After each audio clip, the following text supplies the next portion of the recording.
November 18, 2025. 9:47 a.m. The marble steps of the United States Capitol gleamed under cold morning light as Marjorie Taylor Greene stood flanked by women whose names had become synonymous with survival. Jenalisa Jones, Haley Robson, Danielle Bensky. Women who had been 14, 15, 16 years old when Jeffrey Epstein destroyed their childhoods. And standing with them, wearing black and looking defiant despite 3 days of relentless attacks from the most powerful man in America, was the congresswoman who had just been called a traitor by the President of the United States. The press conference hadn't been scheduled. It had been demanded. Hours earlier, the House of Representatives was preparing to vote on legislation that would force the Justice Department to release every file related to Epstein's decades of sexual abuse. 4 months, Donald Trump had opposed the release, calling it a Democratic hoax designed to embarrass him. 4 months, Republican leadership had tried to block the vote. And for months, Marjorie Taylor Greene had refused to back down. 3 days earlier, Trump had destroyed her. Not politically, though he tried, but personally, publicly, with the kind of viciousness he reserves for enemies, not allies. Marjorie Traitor Greene, he posted on Truth Social, the words designed to wound.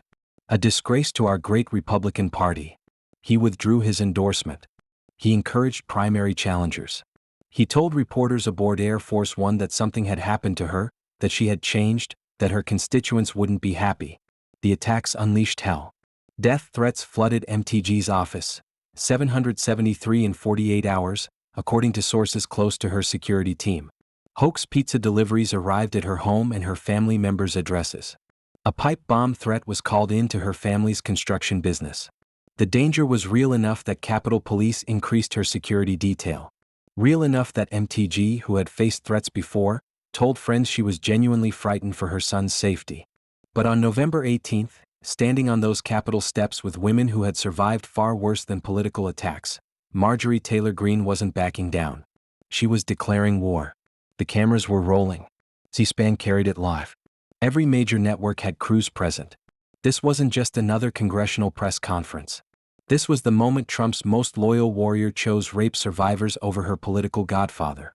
I won my first election without his endorsement, Greene began, her voice steady but carrying an edge that anyone who knew her recognized as barely controlled fury. Beating 8 men in a primary. And I've never owed him anything. The emphasis on never landed like a hammer. But I fought for him, for the policies, and for America first. And he called me a traitor for standing with these women and refusing to take my name off the discharge petition. Behind her, Epstein survivors held hands. Some were crying. They had flown to Washington for this vote, these women who had spent decades being ignored, dismissed, told to be quiet. And here was a congresswoman, controversial, polarizing, the woman Democrats loved to hate, standing between them and a president who wanted them silent. The story of how MTG arrived at this moment began 6 months earlier, in ways that had nothing to do with Jeffrey Epstein. Since Trump's second inauguration in January 2025, Greene had been watching the president she helped elect drift away from promises that had defined his movement. When Trump ordered airstrikes on Iranian nuclear facilities in June, Greene was among the first Republicans to question the decision publicly. When Israel's military operations in Gaza intensified, she was the only House Republican to use the word genocide on social media. When healthcare subsidies were set to expire, threatening to double insurance premiums for millions of Americans, Greene broke with GOP leadership to sound the alarm. Each time Greene stepped out of line, Trump's patience wore thinner. But nothing prepared either of them for the Epstein files becoming the issue that would destroy their alliance. The discharge petition began quietly in September when Kentucky Congressman Thomas Massie filed the procedural move that would force a House vote on releasing the files. All 214 House Democrats signed immediately. But Republican signatures came slowly, painfully, as Trump and Speaker Mike Johnson worked behind the scenes to kill the effort. Greene signed on October 3rd. Publicly. Defiantly. The American people deserve to know the truth about Jeffrey Epstein, she posted on X, regardless of which powerful people it exposes. Trump called her the next day. The conversation, according to multiple sources familiar with the call, was brief and cold. Trump told Greene she was making a mistake. Greene told Trump that protecting rape survivors wasn't a mistake. Neither would budge. 4 weeks, the discharge petition stalled at 217 signatures, one short of the 218 needed. Republican members who had privately agreed to sign were getting calls from the White House, from Trump's political operation, from donors threatening to withdraw support. The pressure was extraordinary. But Greene kept working the phones, kept pressing colleagues, kept standing with Massey and Democratic co-sponsor Ro Khanna. The break came on November 12 when Representative Adelita Grijalva of Arizona, delayed in being sworn in due to the government shutdown, finally took office and became the 218th signature. The vote was scheduled for November 18. Trump had 6 days to stop it. He chose instead to stop Marjorie Taylor Greene. November 15, Trump ordered the Justice Department to open new investigations into several prominent Democrats with ties to Epstein: Bill Clinton, Larry Summers, Reid Hoffman. The move was transparent. If he couldn't stop the files from being released, he'd control the narrative around them. Greene saw through it immediately. "This isn't about justice," she texted a colleague. "This is about politics." November 16, Greene appeared on NBC News and questioned whether Trump was focusing enough on domestic issues. "No one cares about the foreign countries," she said. "No one cares about the never-ending amount of foreign leaders coming to the White House every single week." The criticism was mild by Washington standards. Trump's response was nuclear. November 17, aboard Air Force One, Trump told reporters that Greene was a very different figure and that he was no longer a fan. Hours later, the Truth Social posts began. Lightweight Congresswoman Marjorie Taylor Greene, green grass turns brown when it begins to rot. The childish name-calling masked real viciousness. Trump was doing what he does to enemies, attempting to humiliate them out of existence. That night, the death threats started. Text messages, phone calls, social media messages so graphic that Capitol Police flagged them as credible threats. Someone ordered pizzas to be delivered to Greene's elderly mother's house, a classic doxing intimidation tactic. The pipe bomb threat came at 11:47 p.m., called into the emergency line for her family's construction company in Alpharetta, Georgia. Greene didn't sleep that night.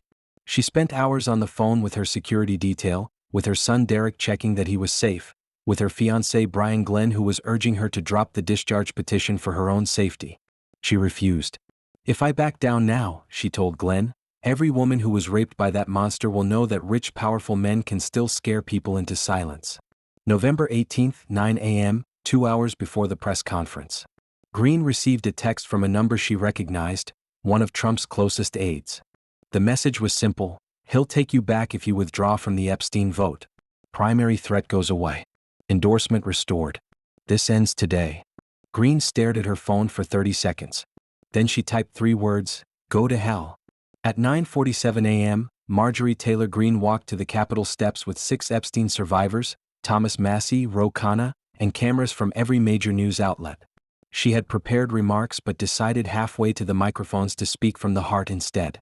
What emerged was the most powerful speech of her congressional career. "Let me tell you what a traitor is," Greene said, her voice rising with emotion. "A traitor is an American that serves foreign countries and themselves." She gestured to the women behind her. "A patriot is an American that serves the United States of America and Americans like the women standing behind me now." The contrast was deliberate and devastating. Trump had called her a traitor for standing with rape victims. She was redefining the term, and implicitly pointing it back at him. Standing up for American women who were raped at 14, trafficked by and used by rich and powerful men, should not result in me being called a traitor and threatened by the President of the United States, whom I fought for. Jenalisa Jones stepped forward next, her voice breaking as she addressed Trump directly. "I beg you, President Trump, please stop making this political. It is not about you, President Trump. It is about the women, the girls who were harmed." The raw emotion was almost unbearable to watch. These weren't activists with political agendas. They were survivors demanding that their trauma stop being used as a weapon in Washington power games. Haley Robson, another survivor, made Greene a promise that would echo through the coverage. "If you ever decide to read names of people connected to Epstein on the House floor," Robson said, squeezing Greene's hand, "I will stand with you and hold your hand."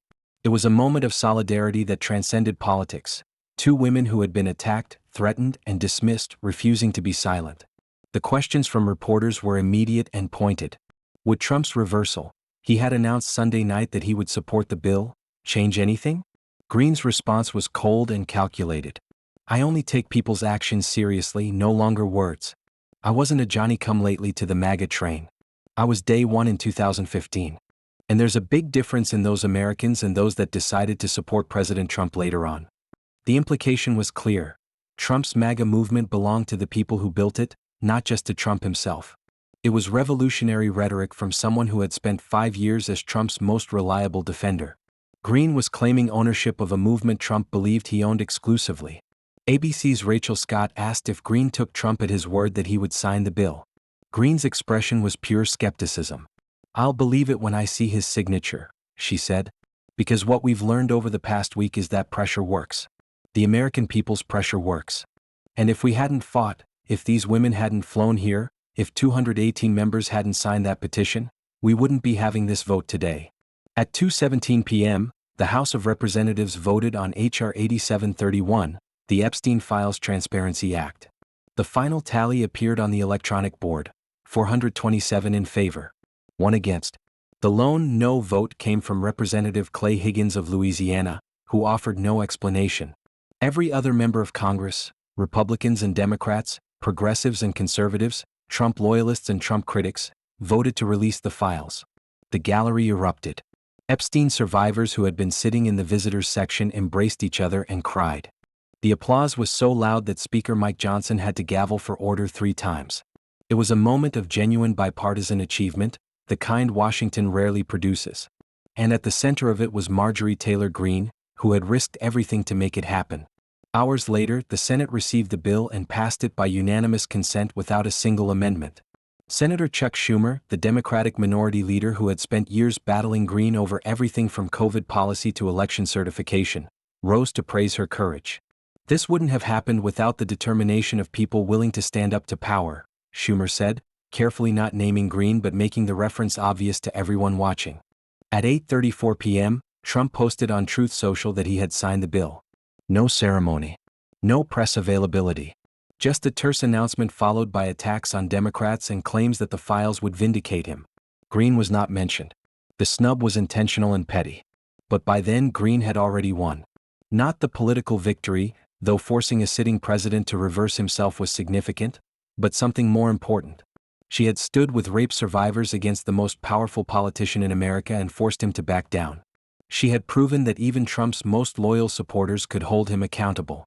She had shown that some principles matter more than political alliances. The cost was enormous. Trump never forgave her. 3 days later, he would post that Greene had gone far left and was no longer MAGA. Within a week, he would withdraw his endorsement entirely and encourage primary challengers. Within 2 weeks, Greene would announce her resignation from Congress, effective January 5, 2026, citing the toxic environment Trump had created. But on November 18, standing on the Capitol steps with women who had survived Jeffrey Epstein, Marjorie Taylor Greene had her finest moment in public service. Not because she had been loyal to a president, but because she had been brave enough to defy him. "This fight has been one of the most destructive things to MAGA," Greene told reporters as the press conference wound down. Her voice carried sadness mixed with defiance. "But standing with rape victims is never destructive. Demanding transparency is never destructive. Holding power accountable is never destructive. That's what MAGA was supposed to be about. That's what America First was supposed to mean." The Epstein files, when finally released on December 19, would be heavily redacted. So redacted that lawmakers from both parties would accuse the Justice Department of violating the law. Entire pages would be blacked out. Critical names would be withheld. The transparency Greene and the survivors fought for would be compromised by bureaucratic resistance and political interference. But none of that diminished what happened on November 18, 2025. For one morning, one press conference, one vote, the system worked. Survivors were heard. Power was challenged. A congresswoman chose principle over politics. And America witnessed something increasingly rare in modern Washington: genuine moral courage. "I never owed him anything," Marjorie Taylor Greene had said, standing with women who had endured horrors most people couldn't imagine. It was the truest thing she ever said in her political career. And it cost her everything she had built in service to Donald Trump. Sometimes the price of doing the right thing is losing everything you worked for. Marjorie Taylor Greene paid that price on the Capitol steps, surrounded by survivors, defying a president, and proving that even in the most cynical city in America, conscience can still matter more than power. The death threats would continue for weeks. The political exile would be permanent. Trump would never speak to her again. But when Haley Robson squeezed her hand and promised to stand with her if she ever read those names on the House floor, Greene understood something fundamental. History remembers who stood with survivors, not who stood with presidents. "I was day one," Greene said, her final words to reporters that morning. "And I'll be here until the truth comes out." 3 weeks later she would resign. But on November 18, 2025, Marjorie Taylor Greene showed America what loyalty to principles looks like when it costs everything. And Jeffrey Epstein's survivors finally had a champion in Congress willing to lose it all for them.